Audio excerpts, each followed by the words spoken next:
자, 18번째 문제부터 보겠습니다. 이 문제는 이도에 대한 얘기죠. 그래서 이도에 대한 기본식과 그 다음 전선의 실제 길이에 대한 기본식, 이걸 알고 있는 거죠. 이 문제가 나왔다라고 해서 공사기사다라고 이야기할 수도 있는데 그게 아니고요. 얘는 전력공학에서 배운 겁니다. 필기 때 배웠던 것은 실기 때 얼마든지 나올 수가 있어요. 전력공학에서 배운 기본 문제죠. 따라서 이런 기본을 틀려서는 안 된다는 거예요. 이도에 대한 기본 개념 알고 있어야 돼요. 그래서 우리는 이걸 공부를 했고요. 그대로 적용할 수도 있어야 되는 겁니다. 어려운 얘기는 아니죠. 기본적인 이도식과 그 다음 기본적인 전선의 실제 길이식, 이걸 얘기하는 거예요. 여기 보면 W라고 하는 게 나오죠. 얘는 W, 하중입니다. 하중의 단위 기억하겠죠? 하중의 단위 1m당 무게 기억할 겁니다. 그래서 여기 보면 길이 1m의 무게가 0.5다라고 하는 이 부분이 하중이 되는 거죠. 킬로그램이고 메타당이다라고 하는 거예요. 그 다음에 수평 장력이라고 나오죠. 장력은 T입니다. 장력은 T예요. 인장 하중하고는 다르죠. 이 장력은 T인데 200kg인데 얘는 인장 하중이라고 하는 게 있어요. 이 인장 하중을 무엇으로 나눈 겁니까? 안전율로 나눈 거죠. 이것을 장력이라고 그래요. 그런데 이 문제는 그냥 장력이 200kg이 주어진 거예요. 보통 인장 하중과 안전율이 주어져서 장력을 계산하라 그런 문제들도 많아요. 그런데 얘는 그냥 주어졌어요. 그랬을 때 2도를 구하라. 경간 S는 얘는 120m다라고 되어 있는 거예요. 그러면 그대로 대입하면 되겠죠. W 0.5 경간 S의 제곱 장력 200. 그래서 4.5m가 나오는 겁니다. 계산기 눌러보시고요. 그리고 실제 길이는 어떻게 되느냐라고 물어보면 경간보다 이만큼 더 길죠. 그래서 경간보다 더 긴데 3배 경간에 8배 2도의 제곱, 요거죠. 요거 그대로 대입하는 겁니다. 따라서 120.45m라고 하는 이런 기본적인 것은 계산할 수 있어야 되는 거죠. 자, 이런 문제도 나왔죠. 예, 비슷한 문제들이 나오잖아요. 그러니까 이런 비슷한 문제들도 여러분들이 풀어볼 수 있어야 됩니다.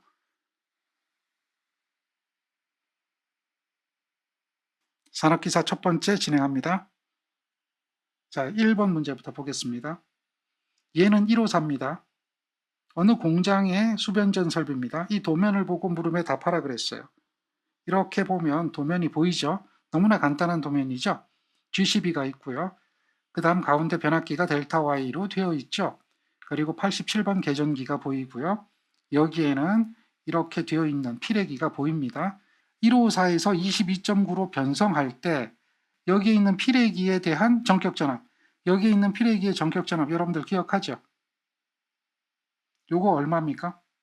자, 여기가 154죠. 여기가 154고 여기가 22.9입니다. 따라서 여기는 피레기 전격 전압이 21이 되고요. 여기는 144가 된다. 알 수가 있습니다. 22.9로 직접 수전할 때만 18이 되는 겁니다. 얘는 직접 수전이 아니죠.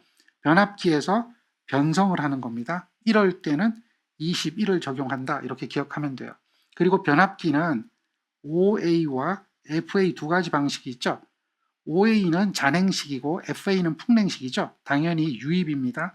그래서 스스로 냉각하는 방식일 때는 30이 되고 바람을 보내서 냉각하는 방식이면 변압기 용량이 더 커져도 돼요. 40MVA 이렇게 됩니다. 그래서 잔행식으로 운전할 때는 30까지 부하를 걸 수가 있고 풍냉식으로 운전할 때는 40까지 부하를 걸 수가 있어요. 그렇다면 여기에 변류기의 변류비를 구한다든지 할 때에는 그때는 큰 용량을 적용합니다. 여기에 변류비를 구할 때는 큰 용량을 적용합니다. 그런 것들 알아야 돼요. 작은 용량이 아닙니다. 첫 번째 문제는 그림에서 87과 51N의 명칭이 뭐냐 물어봤죠. 답을 할 수 있겠죠. 이런 계전기 분류 번호가 이렇게 구분되어 있는 게 있습니다. 이렇게 쭉 되어 있는 게 여기 1번부터 99번까지가 나와요.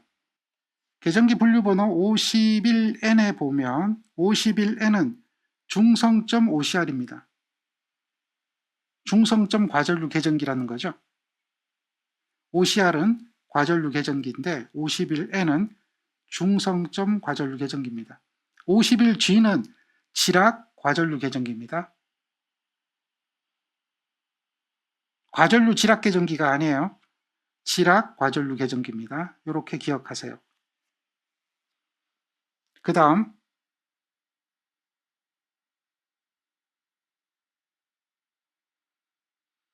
87번에 대한 이야기죠. 87번은 전류 차동 계전기입니다. 그리고 87T 하면 주변압기 차동 계전기고요. 87G 하면 발전기용 차동 계전기입니다. 87B 하면 모선보호 차동 계전기입니다. 이게 정식 명칭이에요. 일반적으로 비율 차동 계전기라고 하기도 하지만 비율 차동 계전기와 차동 계전기는 원래 다른 겁니다. 따라서 지금 이렇게 이야기하는 게 맞는 답이에요. 자, 이렇게 답을 하는 겁니다. 두 번째 문제 보죠. 두 번째 문제를 보면 154와 22.9가 있는데요. 여기서도 FA 용량 기준으로 하라고 했습니다. 그 얘기가 없더라도 당연히 FA 용량 기준으로 돼야 되죠. 풍냉식 기준으로 한다는 얘기입니다. 이렇게 할 때에 154 측 전류와 22.9 측 전류는 얼마인가? 전류를 구하라는 얘기죠. 전바 전류 구하는 겁니다. 따라서 전바 전류 간단하게 계산이 되죠. 여기에 40MVA를 넣은 거예요. FA 용량이 얼마라고요? 40MVA입니다. 이것을 그대로 적용한 겁니다. 154죠? 물론 여기에 곱하기 10에 3승 하고요.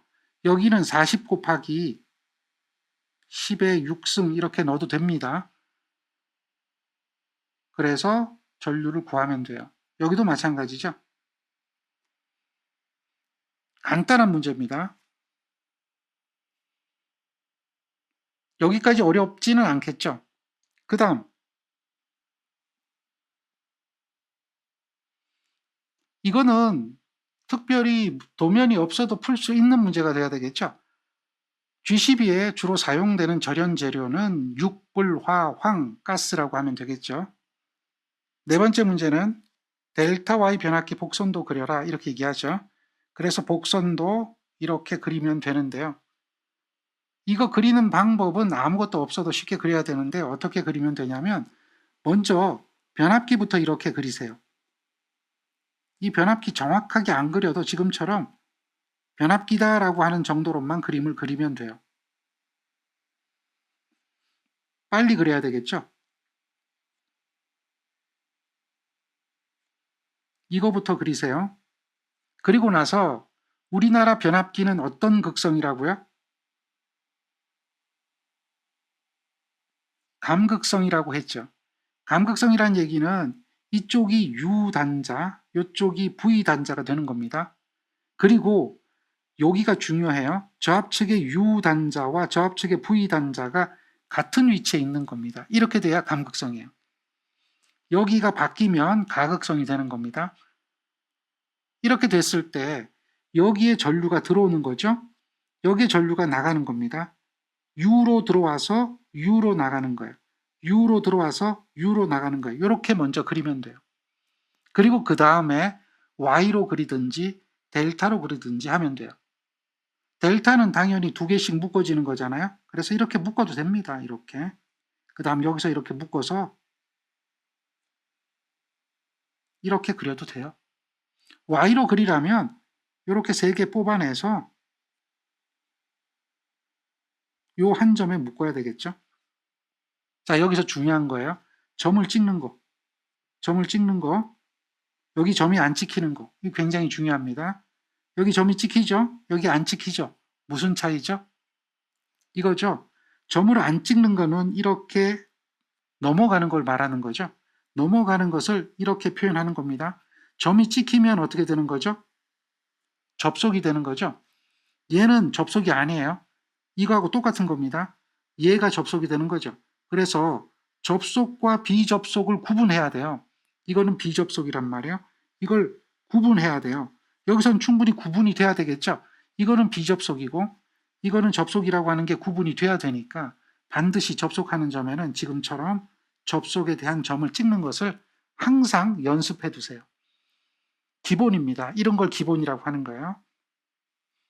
자, 지금 이 문제는 이 문제 자체로 봤을 때 어렵다고 느껴지는 부분이 하나도 없습니다. 굉장히 쉬운 문제고요. 이런 문제를 무슨 문제라고 하는 겁니까? 기본 문제라고 하는 겁니다. 다 맞춰야 되는 그런 문제가 되겠죠. 그리고 여러분들이 이 도면에서 또 기억해야 되는 것들이 있을 겁니다. 여기에 있는 이 부분 복선도 그리는 거 한번 그려보세요. 여기에 있는 이 부분 복선도 그리는 거 한번 그려보세요. 그런 것들도 나중에 도움이 될 겁니다. 지금 이 변압기의 복선도는 그려봤죠? 여기에 있는 이 부분은 잔류회로라고 하죠. 잔류회로 복선도 그릴 수 있도록 여러분들이 한번 해보시고요. 여기에 있는 PT도 복선도 그릴 수 있도록 한번 해보시고요. 한번 그려서 연습 한번 해보세요.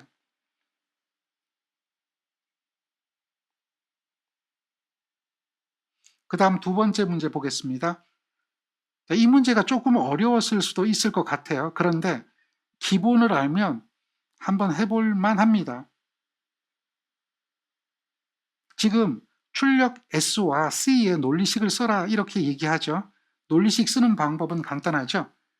여기가 무엇인가를 찾으면 돼요. 여기는 따라가 보면 A가 되어 있는 거죠. 여기는 따라가 보면 B가 있죠. 그래서 A와 B가 무슨 연결되어 있습니까? 이렇게 된 게 AND 게이트잖아요. AND 연결된 겁니다. AND 연결은 논리 곱이라 A와 B의 곱입니다. 그것이 C가 되죠. C는 어떻게 된 거예요? A와 B다라고 할 수가 있어요. 그리고 S를 구해야 되는데요. 요거는 그대로 따라가 보면 A잖아요. 그러니까 A인데 낫 게이트를 거쳤으니까 바가 됩니다. 여기는 그대로 따라가 보면 B가 되겠죠. 여기를 한번 보세요. 요거는 그대로 따라가 보면 어디에서 만나요? A에서 만나죠. 얘는 따라가 보면 B에서 만나는데 낫 게이트를 거칩니다. 여기서 벌써 답이 나와야 돼요. 이렇게 되잖아요. A와 B인데 이렇게 돼 있죠. 여기는 A와 B인데 이렇게 돼 있죠. 답이 나와야 돼요. 이렇게 연결된 것은 O와 연결입니다. 논리합이라고 하죠. 논리합이다. 그래서 S, 요 지점에 나오는 출력식은 A와 이렇게 된 것, A와 이렇게 된 것이 논리합이 되는 거죠.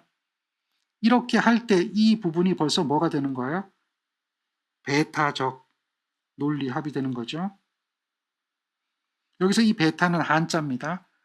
이타 말고요. 베타입니다. 이런 것이 출력식이 되겠죠. 그래서 S와 C에 대한 출력식을 쓸 수 있습니다. 요게 첫 번째 문제죠.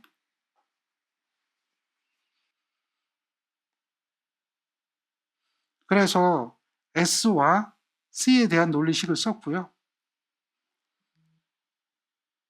그 다음 두 번째 문제인데요. 두 번째 문제는 난드 게이트와 낫 게이트만을 사용해서 로직 회로를 바꾸어 그리시오라고 했어요. 그래서 이렇게 그리라고 하는 겁니다. 뭔가 어려워 보이죠? 지금 이 그림을 오로지 난드라고 하는 게이트를 이용하는 겁니다. 난드 게이트를 이용하는 거죠. 난드 게이트가 어떤 건지 알죠? 난드 게이트라고 하는 것은 AND가 부정이 되는 거죠. AND가 부정이 되는 게이트다. 이렇게 보면 돼요. 그리고 이렇게 생긴 낫 게이트잖아요. 이 낫 게이트는 입력을 이렇게 하나로 난드로 묶어버리면 여기를 입력을 하나로 묶습니다. 이렇게. 그러면 난드 형상인 얘는 뭐가 되는 거죠? 낫 게이트가 됩니다. 두 가지 기능이 똑같은 거예요. 자, 그러면 결국 무슨 얘기냐? 이렇게 바꾼다는 얘기는 뭘 말하는 거죠? 모두 무슨 형태로 만들어라? 직렬로 만들어라. 그러니까 여기에 있는 이 병렬 연결된 것을 어떻게 만들어라? 직렬 연결로 만들어라. 그런 얘기가 되는 겁니다. 그러면 기억해야 되는 게 있어요.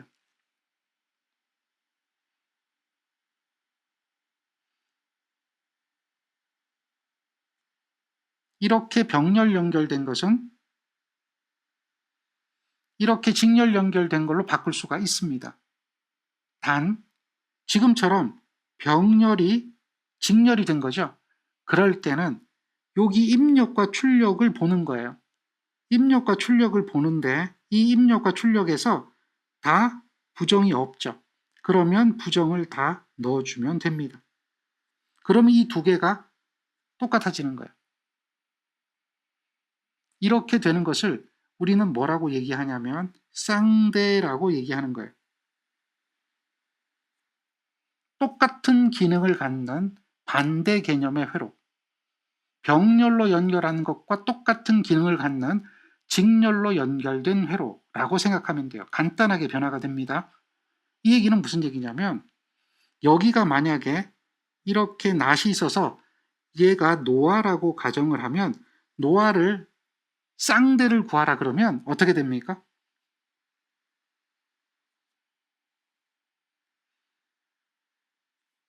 이런 형태가 되는 거죠. 얘는 노아의 쌍대. 여기 입력이 부정이 없으니까 입력에 부정을 넣어주고 출력에 부정이 있으니까 출력에 부정을 빼버리면 노아의 쌍대 회로는 이렇게 되는 겁니다. 이걸 말하는 거예요. 반대로 가도 돼요. 이렇게도 성립합니다. and를 or로 바꾸고 부정이 없으면 부정을 넣어주고 부정이 있으면 부정을 빼주면 됩니다. 어떤 경우든 마찬가지예요. 여기에 이렇게 한 개가 있다면 부정이 있죠. 그럼 똑같아지려면 어떻게 해야 되죠?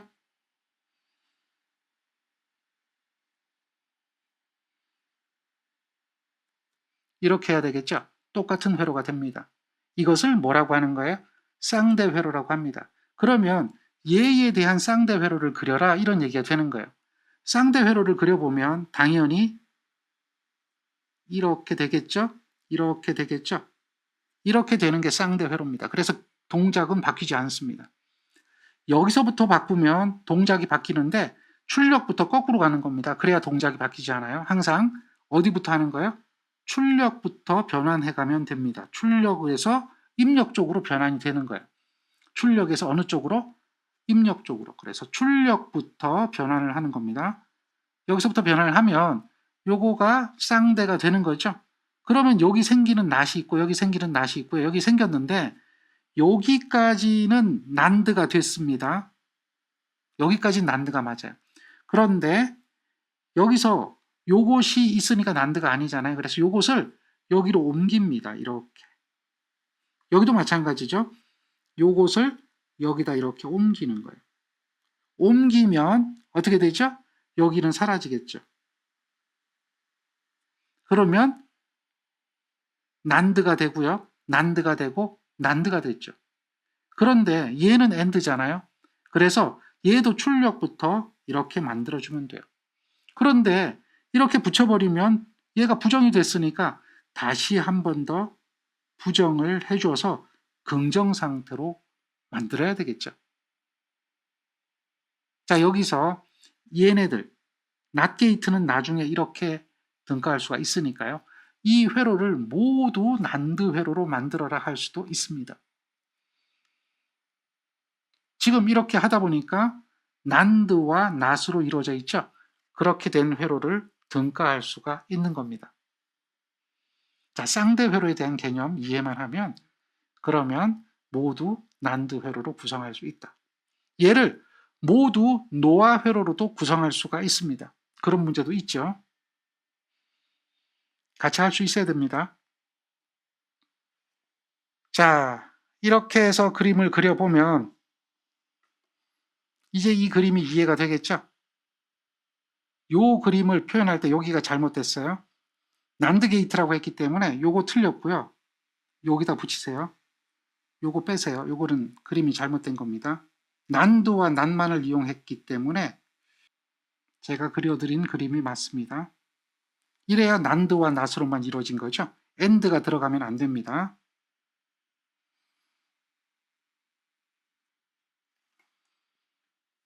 이런 형태로 난드와 난만을 이용해서 회로를 구성하라. 그런데요, 여기서 세 번째 문제가 또 포인트입니다. 세 번째 문제를 보면 두 개의 논리 소자 익스클러시브 OR 게이트와 AND 게이트만을 이용해서 등가 로직을 그려라. 그러니까 익스클러시브 OR에 대한 베타적 논리 합에 대한 그림을 완성하라는 얘기죠. 그러니까 여기 있는 이 부분이 베타적 논리 합이죠. 얘가 익스클러시브 OR예요.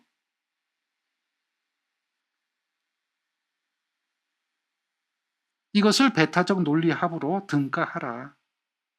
이런 얘기가 되는 거죠. 베타적 논리 합에 대한 게이트는 알고 있죠. OR 게이트에 여기 하나 더 붙는 거죠. 이렇게 하나 더 붙는 거.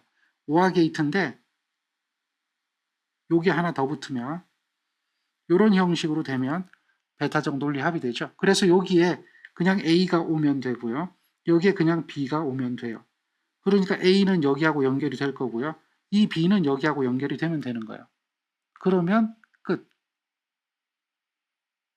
그렇게 해서 그림을 그려보면 A하고 연결됐죠? B하고 연결됐죠? 그러면 끝이에요. 이건 원래 있는 거고 이 부분만 베타적 논리합으로 그림을 그리는 겁니다.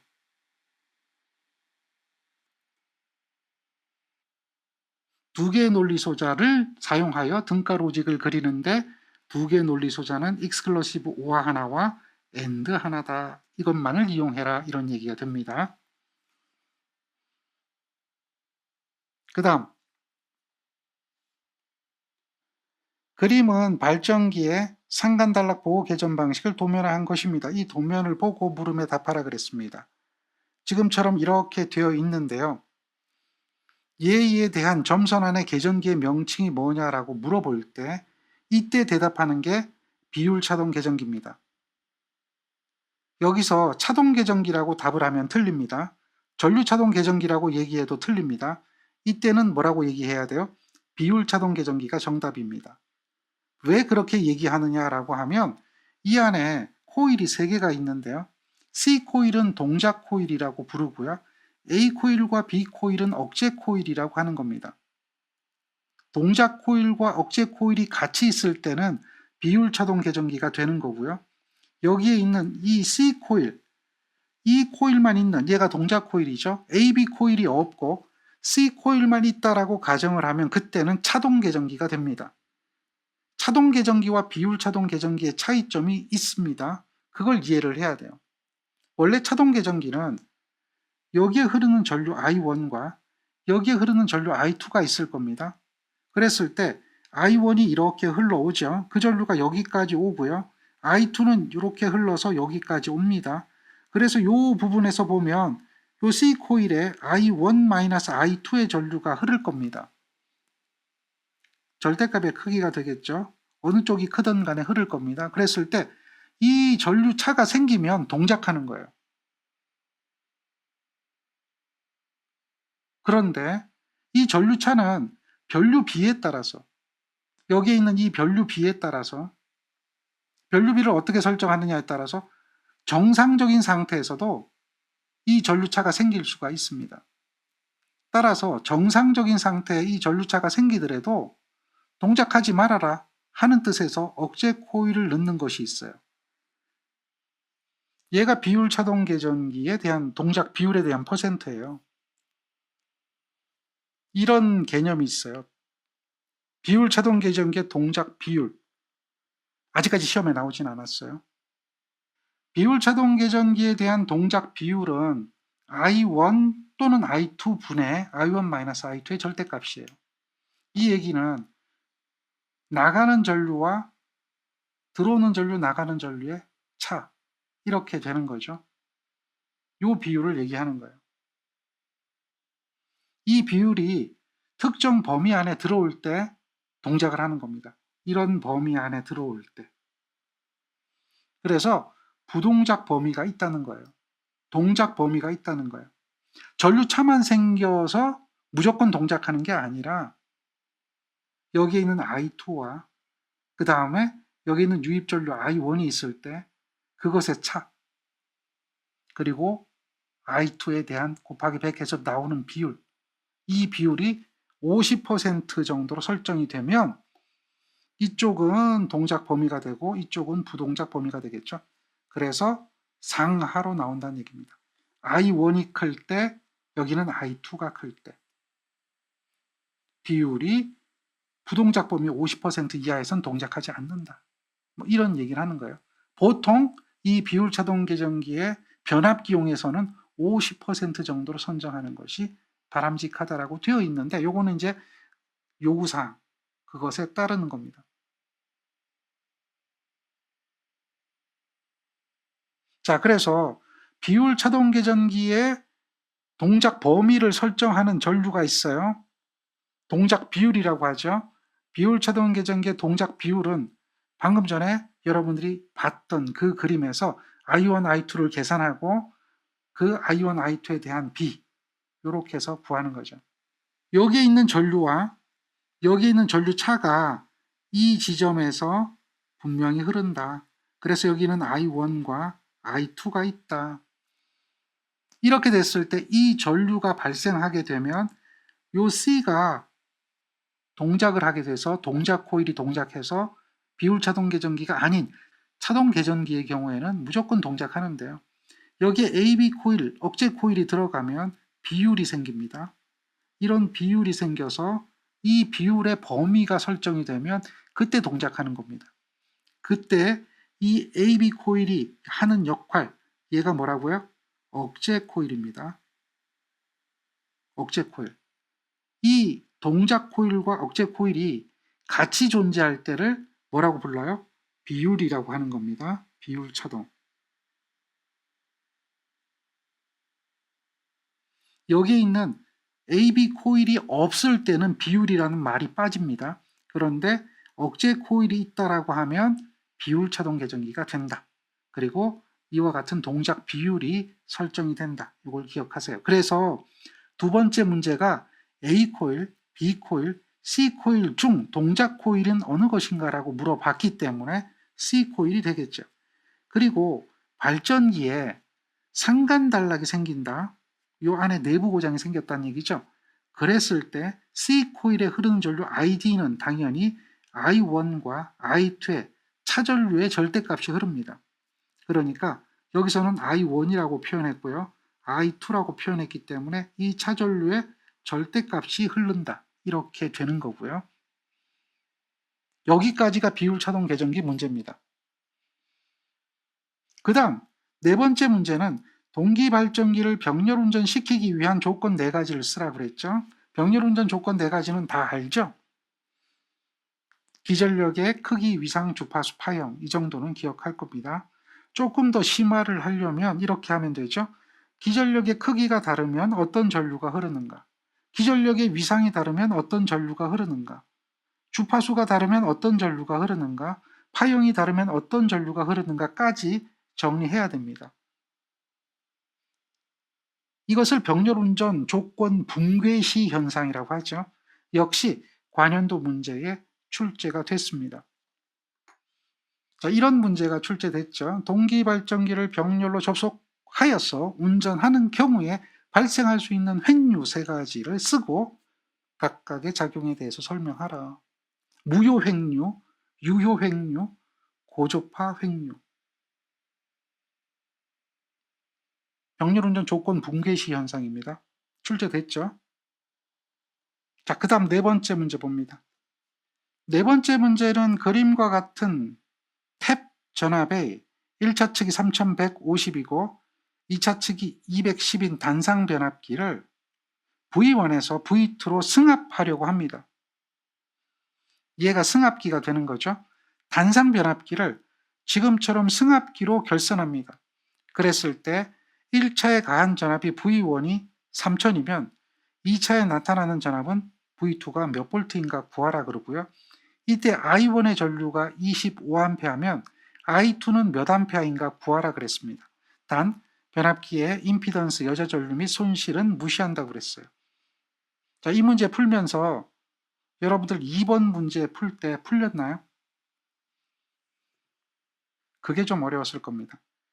자, 이와 같은 단권 변압기의 2차 전압이라고 하는 것은 단권 변압기에 대한 개념을 이해를 하면 돼요. 이런 거예요.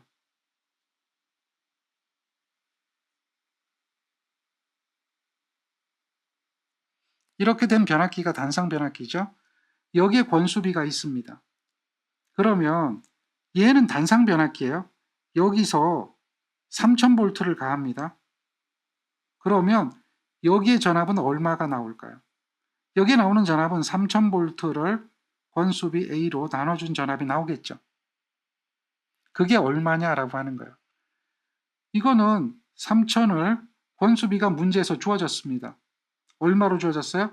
3150에 210으로 주어졌습니다. 그래서 그걸 계산하면 되겠죠. 걔가 얼마가 나와요? 200V입니다. 이건 일반 변압기예요. 이렇게 된 일반 변압기를 어떻게 연결한 거죠?